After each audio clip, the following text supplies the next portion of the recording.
Good morning, all. So, previous lecture માં આપણે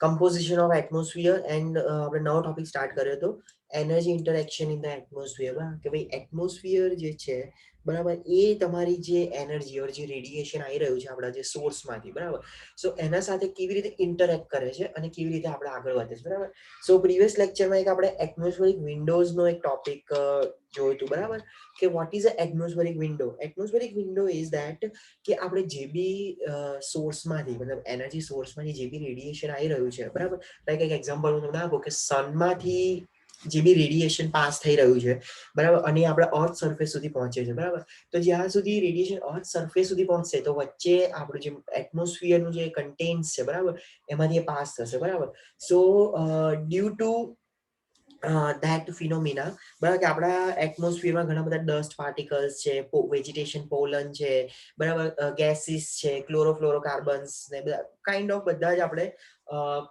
particles available છે તો એ પાર્ટિકલ્સના લીધે તમારું જે રેડિયેશન છે એના અમુક પર્સન્ટેજ આઈધર એબ્ઝોર્બ થશે ઓર સ્કેટર્ડ થશે બરાબર સો એના પછી જે રિમેનિંગ એનર્જી રેડિયેશન ઓર જે રિમેનિંગ રેડિયેશન જે છે બરાબર કે જે આપણી અર્થ સરફેસ ઉપર પહોંચે છે બરાબર કે આપણે અર્થની કોઈક ઓબ્જેક્ટ ઉપર પહોંચે છે સો એ જે અમાઉન્ટ કે જે અમાઉન્ટ આપણે પહોંચે છે so that is called the atmospheric Windows બરાબર એટમોસ્ફેરિક વિન્ડોઝ ના લીધે આપણે રિમોટ સેન્સિંગ આખું કરી શકીએ છીએ બરાબર સો 3 ટાઈપના સ્કેટરિંગ આવતા હતા આપણે જોયા હતા relay scatter me scatter and the non selective scattering.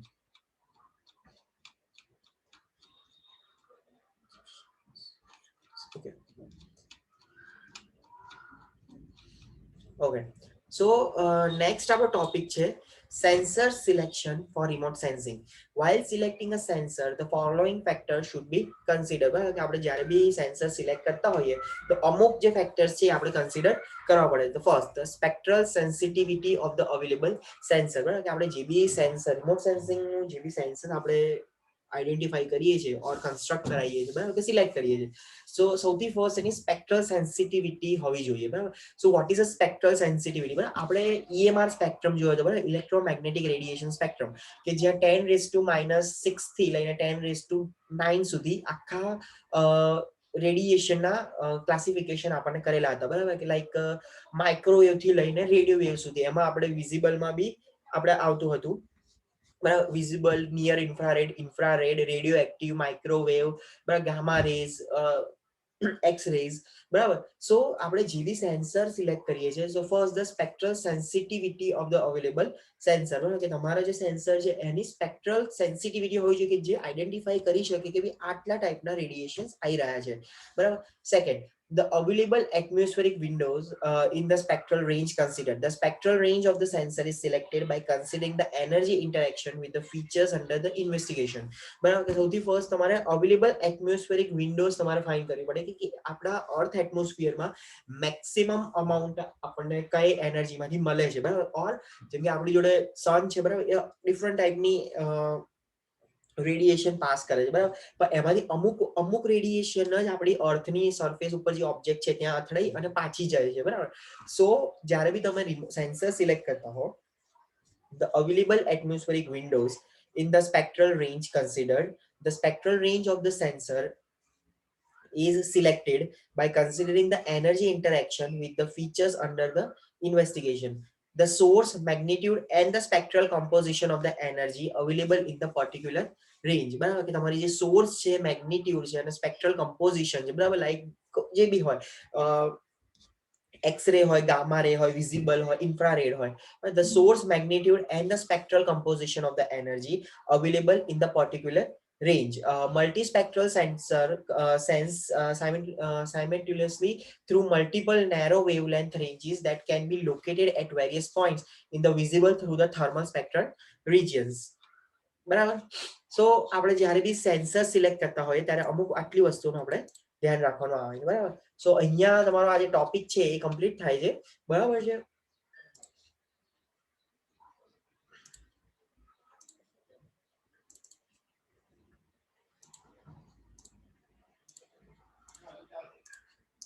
Okay, so next is about energy interaction with the Earth's surface features.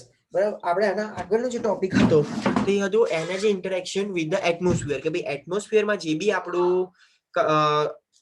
Composition છે, લાઈક જેવી ગેસિયસ મટીરિયલ્સ છે કે જે બી પોલન્સ છે, બરાબર, કે એના જોડે તમારું જે એનર્જી છે, રેડિયેશન, એ કેવી રીતે વર્કઆઉટ કરે છે, બરાબર.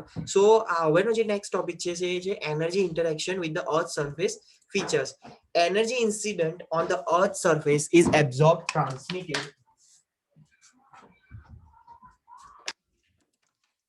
or reflected depending on the wavelength and the characteristic of the surface features. બરાબર, કે અર્થ સરફેસ ઉપર જે બી ઓબ્જેક્ટ આપણી અવેલેબલ છે, બરાબર.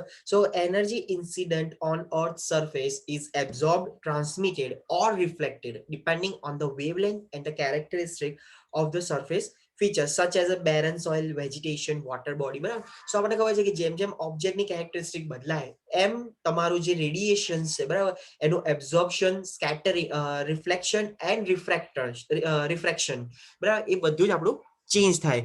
Interaction of the electromagnetic radiation with the surface features is dependent on the characteristic of the incident radiation and the features characteristic. After interaction with the surface features, energy that is reflected or re-emitted from the features is recorded at the sensors and are analyzed to identify the target features, interpret the distance of the object and or its characteristic, બરાબર. So after interaction તમારી જે energy ઓર radiation જે આવ્યું, બરાબર, એ આપણા અર્થ surface પર કોઈ બી, like આપણે એક એક્ઝામ્પલ લઈએ કે એક પોન્ડ છે, બરાબર, નાનું વોટર બોડી, તો ત્યાં જે આપણું રેડિયેશન આવ્યું એ વોટર ઉપર રિફ્લેક્ટ થયું, બરાબર, ઓર વોટર ઉપર ત્યાં આપણે પ્લેસ થયું, બરાબર. પછી એક ઇન્ટરેક્શન થયા પછી જે વોટરનું જે કેરેક્ટરિસ્ટિક છે, બરાબર, અમુક એ રેડિયેશન એબ્ઝોર્બ કરશે, અમુક એ રિફ્લેક્ટ કરશે, બરાબર. સો એ જે રિફ્લેક્ટ થયેલી જે એનર્જી છે, રિફ્લેક્ટ થયેલું જે રેડિયેશન છે, એ આપણા જે રિમોટ સેન્સિંગના જે સેન્સર્સ છે એ કેપ્ચર કરશે and are analyse to identify the target features, બરાબર, કે એ ખબર પડશે કે ભાઈ ઓકે અહીંયા આટલી બાઉન્ડ્રીમાં આપણે પોન્ડ અવેલેબલ છે, કે પોન્ડની આટલી બાઉન્ડ્રી છે. સેમ એવી રીતે જ્યારે આપણે એવું વિચારીએ કે પોન્ડ છે ને એની આજુબાજુ વેજીટેશન્સ છે, બરાબર.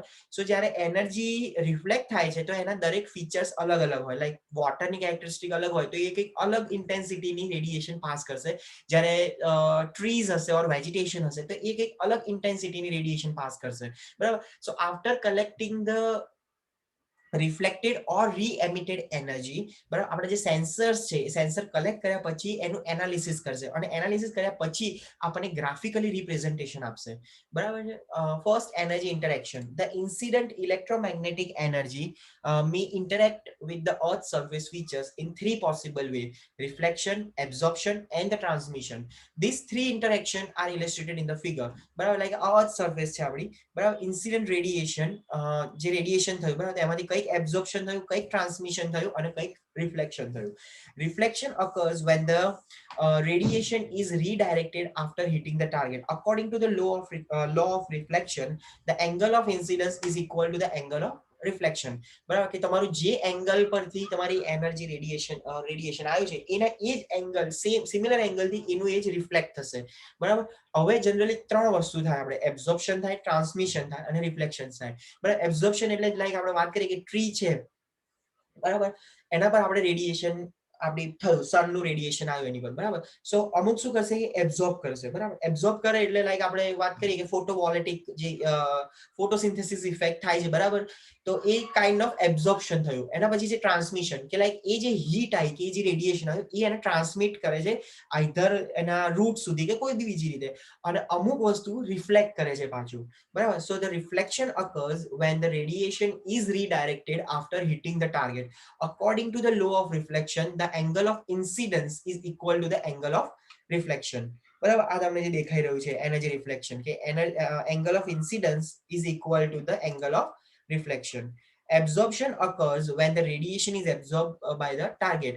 The portion of the EM or electromagnetic energy which is absorbed by the Earth's surface is available for the emission as a thermal radiation at a longer wavelength. બરાબર, ઇન્સિડન્ટ રેડિયેશન જે આવ્યું એનું absorption થયું, એ absorption થયા પછી એ જે object છે ઓર જે અર્થ સરફેસ છે એ કંઈક એમિટ કરશે, બરાબર, આઈધર અપવર્ડ ડિરેક્શનમાં આઈધર ડાઉનવર્ડ ડિરેક્શનમાં. તમે ઘણી વખતે જોયું છે કે એકદમ મિડ સમર કે બપોરનો ટાઈમ હોય સમર સિઝનનો, બરાબર, ત્યારે આમ રોડમાંથી બી ગરમ ગરમ હવા આવતી હશે, બરાબર.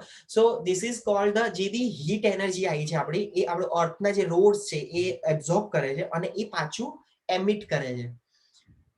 Transmission occurs when the radiation is allowed to pass through the target. Depending upon the characteristic of the medium, during the transmission velocity and the wavelength of the radiation changes, whereas the frequency remains the same. The transmitted energy may further get scattered or absorbed in the medium. These three processes are not mutually exclusive. In energy incident on a surface may be partially reflected, absorbed, or transmitted. Which process take place on the surface depend on the following factors. The first is the wavelength of the radiation, angle at which the radiation intersect the surface, composition, and the physical properties of the surface. The relationship between reflection, absorption, and the transmission can be expressed through the principle of conservation of energy. Let EI denotes the incident energy, ER denotes the reflected energy, EA denotes the absorbed energy, and ET denotes the transmitted energy. Barabar? Then the principle of conservation of energy as a function of wavelength lambda can be expressed as EI lambda is equal to ER lambda plus EA lambda plus ET lambda. So ER means the sorry. So ER means the reflected energy, EA means absorbed energy, and ET means the transmitted energy. Since the most remote sensing system use reflected energy, the energy balance relationship can be better expressed in the form of ER lambda is equal to EI lambda minus EA lambda minus ET lambda. The reflected energy is equal to the total energy incident on a given feature reduced by the energy absorbed or transmitted by the features. બરાબર છે. એના પછી છે reflection. Reflection is the process in which the incident energy is redirected in such a way that the angle of incidence is equal to the angle of reflection. The reflected radiation leaves the surface at the same angle as it approaches. Scattering is a special type of reflection wherein the incident energy is diffused in many directions and is sometimes called the diffuse reflection. So આપણે hypothetical situation એવું સમજ્યા કે ભાઈ જે એંગલમાં આપણે incident ray આવી રહી છે એના એ જ એંગલમાં ઓર એટલે બીજી બાજુનો એ જ એંગલમાં એ રિફ્લેક્ટ થશે, પણ જ્યારે સ્કેટરિંગ થાય છે બરાબર તો એ કોઈ બી અલગ અલગ જગ્યાએ રિફ્લેક્ટ થાય છે. So this is called the diffuse reflection. When the electromagnetic energy is incident on the surface, it may get reflected or scattered depending upon the roughness of the surface relative to the wavelength of the incident energy. If the roughness of the surface is less than the wavelength of radiation, or the ratio of roughness to the wavelength is less than 1, the radiation is reflected. When the ratio is more than 1, or if the roughness is more than the wavelength, the radiation is scattered. Fraction of energy is reflected, scattered in a unique for each material. This will aid in the distinguishing the different features on an image. A feature class denote distinguishing primitive characteristic or attribute of an image that have been classified to represent a particular land cover type spectral signature. Within one feature class, the proportion of energy reflected, emitted, or absorbed depend on the wavelength. Hence, in the spectral range, two features may be indistinguishable, but their reflectance properties may be different in other spectral band. In multispectral remote sensing, multiple sensors are used to record the reflectance from the surface features at the different wavelength bands and hence they differentiate the target features. બરાબર, આ તમને જે દેખાઈ રહ્યું છે બરાબર છે એ kind of reflections છે બરાબર. False colour composition, standard false colour, બરાબર. આ દરેક વખતનું અલગ અલગ જગ્યાનું રિફ્લેક્શન છે. જો તમને દેખાઈ રહ્યું છે અમુક અમુક ફીચર્સ તમને વધારે ધ્યાનથી જોવા મળી રહ્યા છે બરાબર છે. સો આ રીતે આપણે થાય as a part of Krishna river basin as seen in different bands of the Landsat EPM images. દરેક અલગ અલગ બેન્ડ સેટ ઉપર આપણને આવી રીતનું જોવા મળે છે. તો તમને ખબર પડે કે આ જે છે આ ઇમેજ EB5 બરાબર, એમાં તમને ક્લિયર એની રિવર બેઝિન દેખાઈ રહ્યું છે કે કઈ રીતે એનું મૂવ થઈ રહ્યું છે બરાબર. લાઈક જ્યારે આ છે અને આ છે એમાં તમને એટલું બધું ક્લિયર નથી દેખાતું બરાબર. નેક્સ્ટ આપણું છે ડિફ્યુઝ એન્ડ સ્પેક્યુલર રિફ્લેક્શન. સો આપણે નેક્સ્ટ લેક્ચરમાં જોઈશું બરાબર છે. Okay, so see you in the next lecture. Thank you.